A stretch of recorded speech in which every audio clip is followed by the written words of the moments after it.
A little bit of a lesser known treasure in the fishing knot community, but nonetheless, an essential component to have in your fishing knot arsenal. So with that, what is going on, guys? Today's video is going to be on how to tie the loop knot.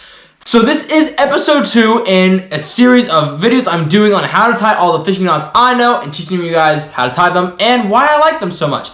So first we'll tie this knot, then right after I'll tell you why it works and why it's so effective in the certain areas of fishing that it absolutely nails. It's knot time!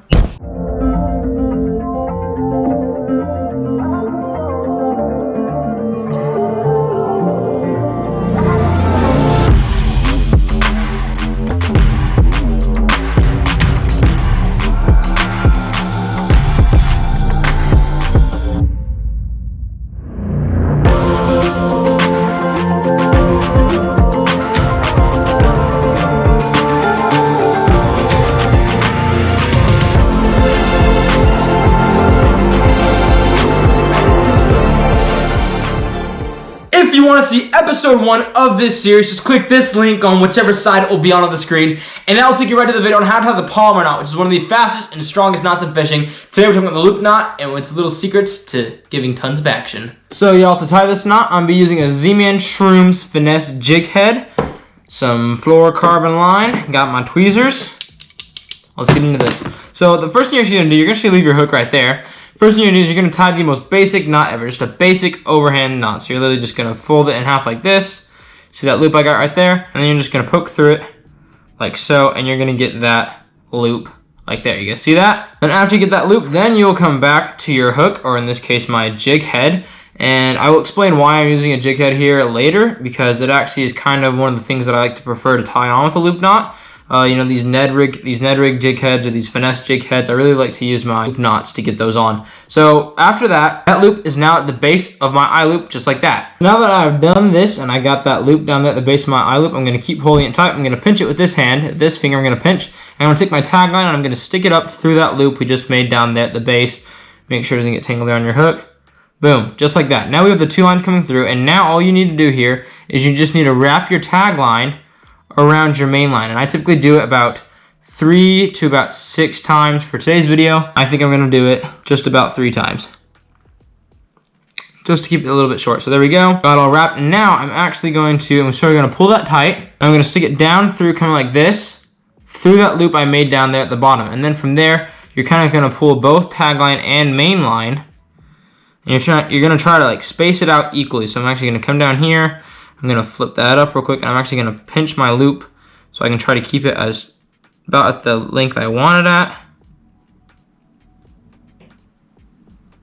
And I'm going to kind of just shimmy back and forth like that. I'm going to wet it. I'm going to kind of push it down with my fingers. And once again, shimmy back and forth between main and tagline. And then as you guys can see, it's very, very small. This is a very, very small one, but there's this tiny, tiny loop there at the bottom. And I can keep, shimming it back and forth until I think it's tight.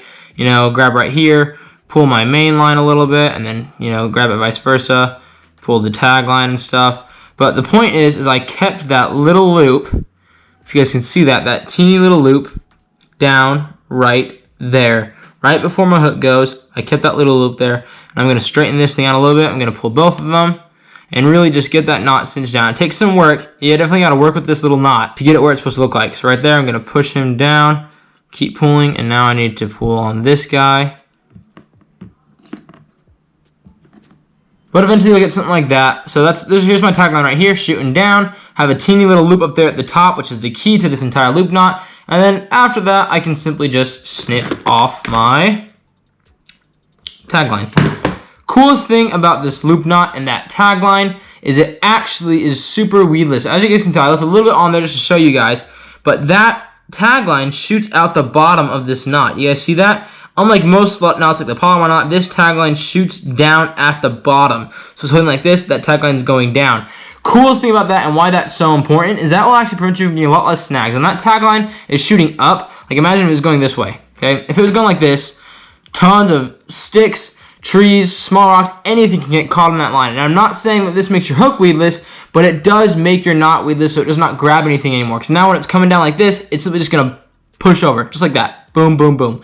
Not catching anything. It is now a weedless knot, which is awesome because that's just one less chance of, your presentation getting messed up because you hit something with your line. Here's this loop knot, a little bit bigger of a loop on a little jig head with a little small fluke on there. You can see that right there. Obviously, you don't want to make these loops huge whatsoever because you are still kind of finesse fishing. Like I said, this is a finesse jig head. This is also a finesse jig head. Like I said, throwing really light things. This is actually my favorite crappie rig right here that I have on here. One of these little flukes with just that teeny little jig head, and I love putting that little loop knot on it. And the reason for that is this loop knot provides more movement around that eye loop, which actually allows your baits to get more action. So I love to use this loop knot when I'm crappie fishing with small baits like this, or even throwing small lures for trout. Anything that I'm trying to get a ton of action out of, I love to put this loop knot on it, not only because it's weedless, but it also just provides it more comfort room and more wiggle room to get tons more action and move around on that eye loop. Guys, thank you so much for watching. The loop knot is an absolutely phenomenal knot. I love it. It's one of my favorites. Super easy to tie, super weedless, and tons of action in there as well. So make sure you guys do not forget to subscribe so you can see the next